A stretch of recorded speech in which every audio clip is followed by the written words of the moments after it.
So today we're talking about video 7, that justify decisions related to development of program code. So first we are talking about what we covered in the class. The first one is a digital currency and a digital wallets. Digital currency is a type of currency available in a digital form, not in the physical. It exhibits the properties similar to the physical currencies but allow for instantaneous transaction and borderless transfer of ownership. So it's not a physical currency. You cannot touch it. So it's all a digital currency that's stored in the computers and the digital devices. So some of the example is Ethereum's, Litecoin, and Bitcoin. So there are a lot of digital currencies out there. That is a big market of the digital currencies. So for the when I made this video presentation, the Ethereum price was 498 Canadian dollars, and the Litecoin price was 153 dollars, and the Bitcoin at its best, it's 9,122 when I created this slideshow. So it's a pretty big number for the Bitcoin. So over the past year it increased. You can see for 2014 it was like pennies, and it increased by in 2018. So digital wallets. So it's a thing. It's a digital wallet is a thing that you can save your currency into.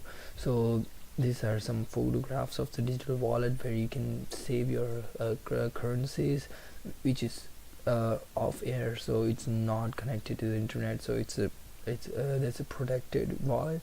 So you have to enter the information to unlock it in order to access the currency. So there's no way you can access the currency without the passwords and stuff. So this so that's what the digital wallet is, and it's off air, so it's totally off from the internet, so it's less chances to steal the currency.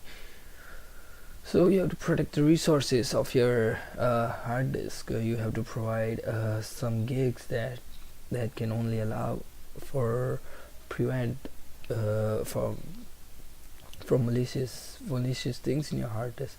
So you can allow only certain number, like certain gigs or certain MBs or certain gigs to your folder sizes, right? So that's how you can protect the hard disk.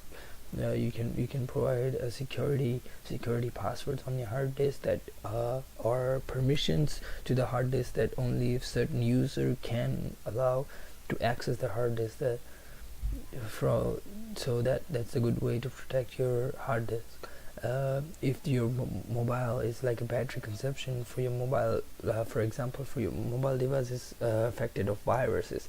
So if it battery drains in hour of your whole, so it will be mass to your mobile phone to recharging it by every hour. It will cost money and electricity, right? The network port, it's one of the many ways to enter a new system. So you always have to protect your network port, so cannot connect with any of the untrusted network, so that can steal your data. So you have to be sure about the network that you connected in. Buffer overflow. A buffer overflow occurs when a program or process attempts to write more data to a fixed length block of memory or buffer than the buffer is allocated to hold. Since the buffer are created or to contain a defined amount of data, the extra data can override the data values in the memories, addresses, adjacent, and the destination buffer unless the program includes sufficient bound checking to flag or discard the data when too much is sent from memory to buffer. So buffer overflow allows an attacker to control or harass the process to modify its internal variables. So buffer overflow is can change your internal variables and make changes to your system.